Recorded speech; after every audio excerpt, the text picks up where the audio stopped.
UPSC के माध्यम से कर टीचरों की बहाली ज़रूर इन्होंने की। जो एनडीए के समय का वैकेंसी था उसको पूरा करने का काम इन्होंने आनन फानन में किया। सरकार बदलने की बात आई तो उसमें आधा अधूरा बहाली करने के बाद कुछ को रोक करके बाद में उसको बहाली करने के बाद ये दिखा रहे हैं कि हम बहाली किए। नमस्कार, आप देख रहे हैं न्यूज 4 नेशन में हूं आपके साथ नरोत्तम। मुख्यमंत्री नीतीश कुमार आरजेडी कोटे के 3 मंत्रियों के विभागों के में फेरबदल किए थे। इसमें सबसे खास विभाग शिक्षा विभाग में डॉक्टर चंद्रशेखर को हटाकर अब गन्ना उद्योग विभाग का मंत्री बनाया गया है।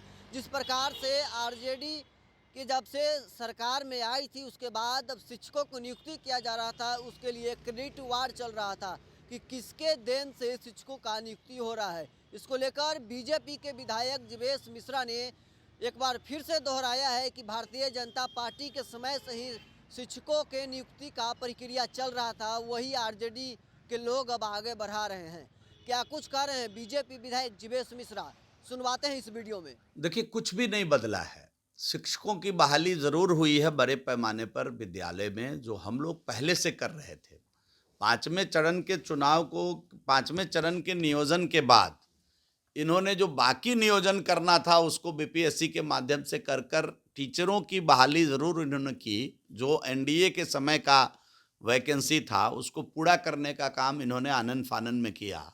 और आप सभी को मालूम है कि उसमें कितने प्रकार की गड़बड़ी खड़ी हुई है, कितने प्रकार का उसमें प्रॉब्लम हुआ है। आज सवाल उस पर भी खड़े हो रहे हैं।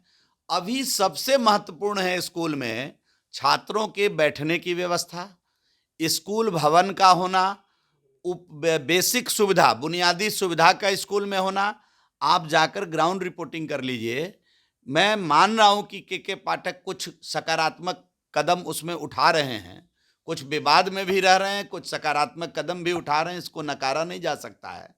लेकिन इस सब के बावजूद जो अभी मूलभूत आवश्यकता है विद्यालय का, उसमें बिहार का इंफ्रास्ट्रक्चर फिसड्डी है, इसको नकारा नहीं जा सकता। जिस तरीके से कार्य किए जा रहे हैं के पाठक के द्वारा, लगातार सरकार के लोग हैं वो तारीफ भी कर रहे हैं कि बिहार के जो एजुकेशन सिस्टम है वो काफी बदल गया। नहीं, आप ग्राउंड रिपोर्टिंग करिए ना, काफी क्या बदल गया वो बताइएगा ना। अभी भी छात्रों की संख्या पूरी नहीं आ रही स्कूल में। सभी छात्र अगर आ जाएं तो बहुत जगह बैठने की व्यवस्था नहीं है, कक्ष नहीं है, वर्ग कक्ष नहीं है, बेंच डेस्क नहीं है, पीने की पानी नहीं है, शौचालय नहीं है। आप जाकर के तो देख लीजिए। आज भी बिहार के अंदर बड़े पैमाने पर प्राइमरी विद्यालय दूसरे विद्यालय के साथ टैग करके चल रहे हैं। बहुत जगह विद्यालय एक दूसरे के साथ टैग करके चल रहे हैं। बहुत विद्यालय में 4-4 कक्ष के बच्चे एक कक्ष में बढ़कर पढ़ रहे हैं। थोड़ा जब ग्राउंड रिपोर्टिंग करिएगा तो ये सारे जो बदलाव है उसकी भी ग्राउंड रिपोर्टिंग सामने आ जाएगी। एक आखिरी सवाल रहेगा, जिस तरीके से शिक्षा विभाग में भर्ती हुई, अब क्रेडिट लेने के लिए होल्ड लगा हुआ है।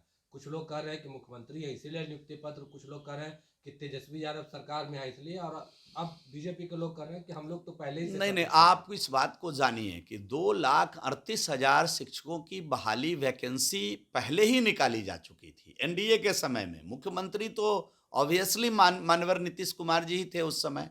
एनडीए भारतीय जनता पार्टी सरकार में थी।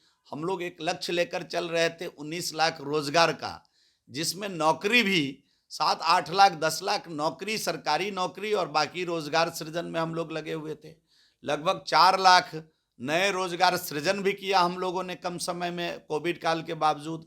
तो ये सब काम में हम लोग लगे हुए थे। उसी समय 2,38,000 शिक्षकों की बहाली की वैकेंसी आई थी। बड़े पैमाने पर एएनएम जीएनएम की वैकेंसी आई थी।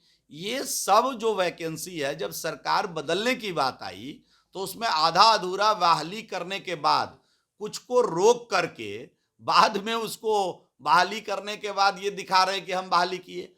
अब बता दे सरकार की नई वैकेंसी क्या, किसको बहाल कर रहे हैं और कब तक कर रहे हैं, ये सरकार स्पष्ट करे।